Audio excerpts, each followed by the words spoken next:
Hello, BookTube. I have a little mail for you. I thought I'd start off with the thing you care about, but then we'll move on to some mail, including a box. Nice big box.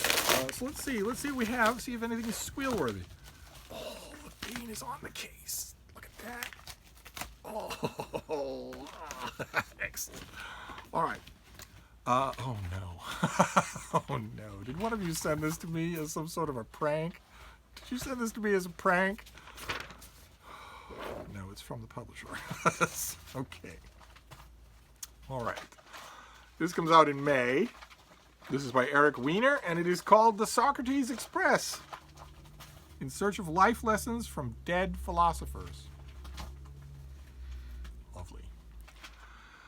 We contemplate for the same reasons we travel, to see the world from a different perspective, to unearth hidden beauty and find new ways of being. That is not why anybody contemplates. They contemplate to talk about it at parties. We want to learn how to embrace wonder, face regrets, sustain hope. In this book, the author embarks on a rollicking intellectual journey, following in the footsteps of history's greatest thinkers and showing us how each, from Epicurus to Nietzsche, Thoreau and Gandhi, offers practical and spiritual lessons for today's unsettled times. In this book combines the author's twin passions of philosophy and global travel in a pilgrimage that uncovers surprising life lessons from philosophers around the world, from Marcus Aurelius to Arthur Schopenhauer, Confucius to Montaigne. Traveling by train, the most thoughtful mode of transport. Well, there I agree. There I agree completely. Unless maybe it's as a passenger on a sailing vessel, long at sea. But train, yes. The author traversed thousands of miles, making stops in Athens, Delhi, Massachusetts, Coney Island, Frankfurt, and points in between. Okay. All right. Well, into every life, a little professional philosophy must fall. So I will give it a try. I will give it a try. Well, that was a nasty shock. Let's move on, shall we? All right. So I've got a work of professional philosophy in my future. If I weren't still grappling with that immense Conant book. Let's see what this next one is. Oh, fantastic. All right, great. This comes out right away. This is out in the date is February 4th, so this is out already, or out today. And I've been looking forward to this. Fantastic. And I haven't read it. It's called Unfinished Business, Notes of a Chronic Rereader by Vivian Gornick. Am I going to get any kind of a description here? No. Blurbs from everybody under the sun, including Dwight Garner, but not... Starred review from Kirkus, starred review from the Library Journal. We've gone over this before, how those can't be dictated. It's a legitimate feather in your cap to get those, because those are professional readers, and those are professional readers who don't have to kowtow to anybody. They don't have to kowtow to public opinion because their reviews are anonymous. So if they don't like your book, it doesn't matter who you are. They can just say, this is staid, this is boring, this is dull, this chases its own tail, and they don't have to worry about the criterati attacking them on Twitter, because their reviews are anonymous. And Publishers Weekly, Library Journal, and Kirkus Reviews all love this book. But the actual pub sheet doesn't tell me about it. So let's see what we have here. Not that I know I'm going to love it. Unfinished Business, Notes for Chronic Rereader is Vivian Gornick's celebration of passionate reading, of returning again and again to the books that have shaped her at crucial points in her life. In 9 essays that traverse literary criticism, memoir, and biography, one of our most celebrated critics writes about the importance of reading and rereading as life progresses. You must all be in love with this by now. This is a BookTube book. Gornick finds herself in contradictory characters within D.H. Lawrence's Sons and Lovers. She assesses womanhood in Colette's The Vagabond and The Shackle. She considers the veracity of memory in Marguerite Duras' The Lover. She revisits great war novels by J.L. Carr and Pat Barker, uncovers the psychological complexity of Elizabeth Bowen's prose, and revels in the words of Natalia Ginzburg, a writer. This is Natalia Ginzburg's quote: "A writer whose work has often made me love life more." That's what she says about Natalia Ginzburg. After adopting 2 cats whose erratic behavior she finds vexing, she discovers Doris Lessing's particularly cats. So you can see, the glory here is what we often describe in this little corner of BookTube, which is that we don't have to like the same books or the same authors. That list is practically a rogues gallery of people I don't like. D.H. Lawrence, please. And so on and so forth. And also intentionally getting cats as pets. I love the mention, too. Cats whose erratic behavior she finds vexing. If there are any cats that don't have erratic behavior. But so this is going to be a classic example of where the author reads and has always read, Doris Lessing, reads and has always read totally different authors than myself. And not only different, but authors that I don't like.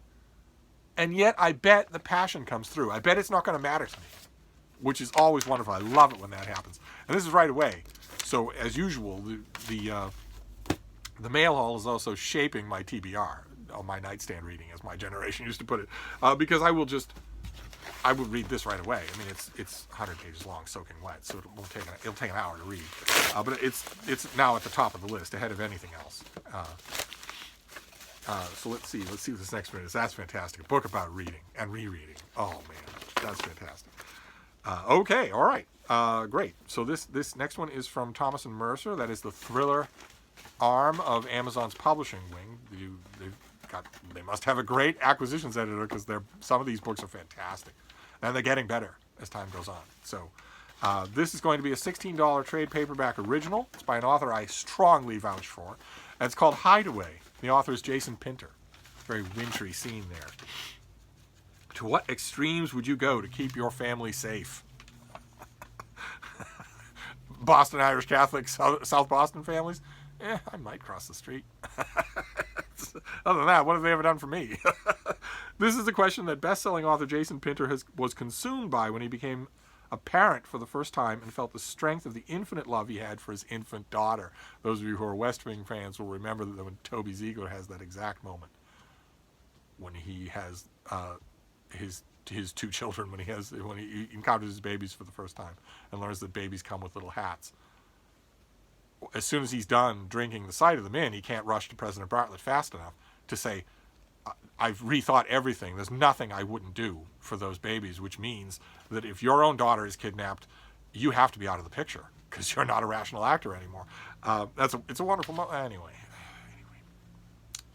It became the premise of his new thriller series centering on vigilante hero and mother Rachel Marin, launching with Hideaway on March 1st, 2020. So this comes out on March 1st, and it is the first book in a new series at Thomas and Mercer. So Jason Pinter went with Amazon.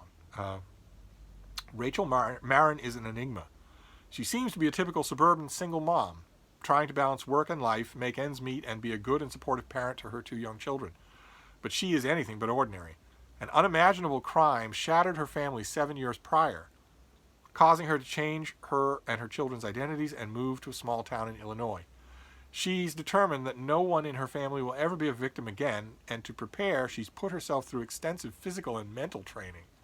You remember this when we got this originally? So this, and of course, whenever a character puts himself through physical and mental training, that training will be tested. So that is, of course, what's going to happen here. So this comes out on March the 1st.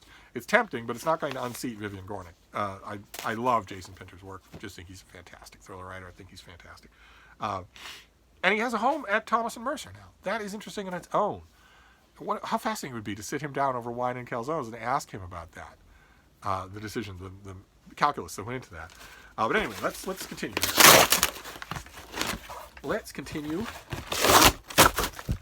these enormous vacuum-packed cardboard things.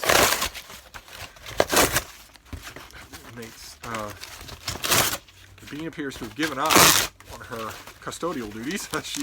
She'd be right here. That's all right. She doesn't have to take care of it. I can clean up. I was cleaning up books long before she was born. So what have we got here? This comes out in late June. There we go. Okay, good. This is The Indomitable Florence Finch, the untold story of a war widow turned resistance fighter and savior of American POWs, by Robert Mrazek. I'm assuming that is Florence Finch. What a portrait there. Let's see here. Florence Finch was a one-woman wrecking crew against the Japanese in World War II. Yet her war story remained one of the greatest never told, because Florence, a sheltered girl from a convent school who survived on her own from a young age, never attempted to capitalize on her own heroic exploits. Her humbleness, that's humility, The word is humility. Humbleness is not the noun of humble, it's humility. Her humbleness stands in stark contrast to the times we live in now. Oh my God. Yes. So let's see here. In the best-selling tradition of stories about women whose lives intersect with sweeping historical events, books such as Code Girls and Rise of the Rocket Girls, this book is a riveting story of an American patriot who undertook heroic acts of courage and sacrifice to save countless American lives in the Philippines. Wow. So another untold story, another keyhole history of World War II. Great. Comes out in late June. That noise you heard was indeed the bean realizing that there's cardboard on the floor. A little late there on the jump. You want to grab this right away, don't you? Yes, you do. Ah! There she is. Oh. The problem is she has no body weight. She wants to tear this off, and almost any other dog I've ever had would be able to do that, but she only weighs 10 pounds, so she... Oh. All right, here, you just take it there. There you go.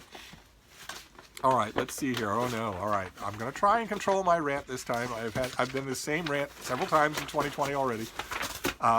This is by Evan James, and it's called I've Been Wrong Before, Essays.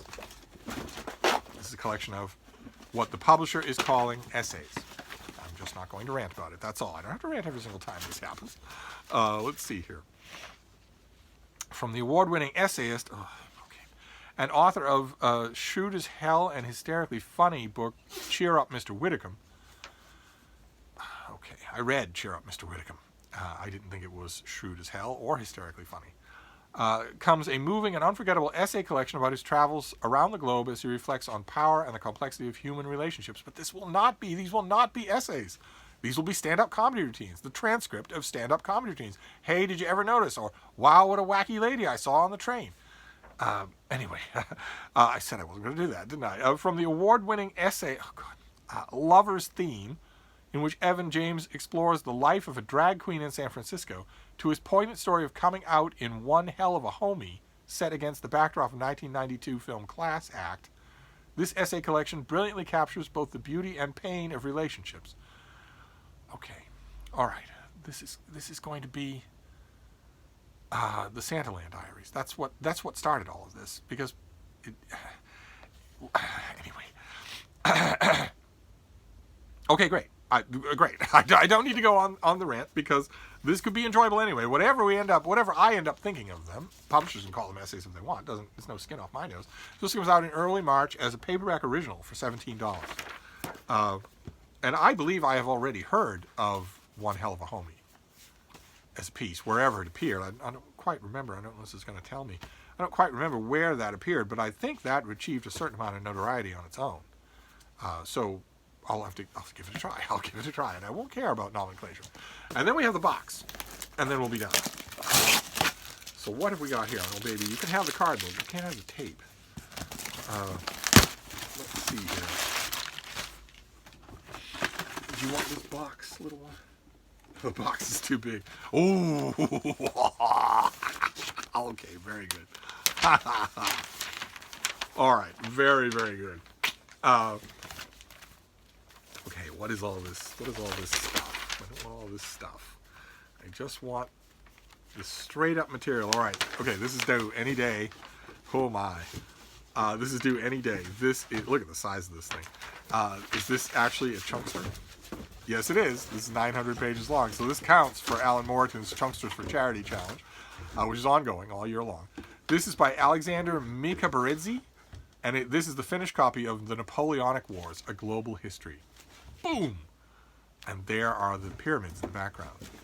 The French Revolutionary and Napoleonic Wars have certainly kept historians busy over the past 200 years. Yes, they have. The scholarship for this era labors over the politics, opponents, and allies, generates countless biographies of Napoleon himself, and painstakingly explores Trafalgar, Leipzig, and Waterloo. But what of the impacts in Buenos Aires, New Orleans, Alexandria, and other far-flung places? So hence the title, A Global History. Fascinating. This book supplies the intercontinental context that is often missing from Napoleonic canon, arguing that the Napoleonic Wars had far greater impact overseas than within Europe itself. Taking specific regions in turn, the author discusses major political military events around the world. In Egypt, the wars led to the rise of Mehmed Ali and the reemergence of a powerful state. In North America, the period transformed and enlarged the newly established United States. In South America, the Spanish colonial empire witnessed the start of national liberation movements that ultimately ended imperial control. Fantastic. Great. Okay, this doesn't unseat the Vivian Gornick, but the Vivian Gornick is not much of a seat. It's just an hour's read, so this is also on the docket for immediately. Great. Fantastic. So this has Michael Nyberg, a blurb from Michael Nyberg, who wrote a great book about military history. Has a starred review from Kirkus Review that's reprinted in its entirety. It has a blurb from Andrew Roberts, who wrote Napoleon the Great. Peter Hicks, Jeremy Black. Great. So first-rate blurb. And the author is the professor of European history at Louisiana State University at Shreveport, where he is also the Ruth Herring Noel Endowed Chair for the curatorship of the James Smith Noel Collection. And he's the author of several books on Napoleonic history, Napoleonic era. So, and we saw this already. We saw the advanced copy of this one. I didn't have a pretty finished copy to show you, and now I do. Oh my. All right, so the date on this thing is February 10th. I don't know how strict that's going to be, but this is vaults to the head of the list. So we have 2 books on here that I'm going to read as soon as I shut off the camera. Or at least start. This is going to take me a bit of time, but the Vivian Gornick won't. So we have The Napoleonic Wars, a gigantic book that looks at the wars on their effect all over the world. Then I've Been Wrong Before by Evan James, thought pieces. The Indomitable Florence Finch by Robert Mrazek, an untold story of World War II in the Philippines. Hideaway by Jason Pinter, the first book in a series of thrillers by a thriller author who's really good, really knows how to do action sequences and stuff like that. Unfinished Business, Notes of a Chronic Rereader by Vivian Gornick. How wonderful. Even if the authors aren't my cup of tea, it's still wonderful. And The Socrates Express by Eric Weiner, in which he travels all over the world to find wisdom from professional philosophers. And I wish him luck, because it's not going to happen. You could travel all over the galaxy, all over the Alpha Quadrant. You still couldn't find wisdom in professional philosophers. But he's going to try. Maybe I'll find wisdom in his book. But anyway, especially since it's part travelogue, that could save it. So there you go. Now's your mail and an enthusiastic bean sighting. So I will wrap this up, but I'll be back. Thank you, Book 2.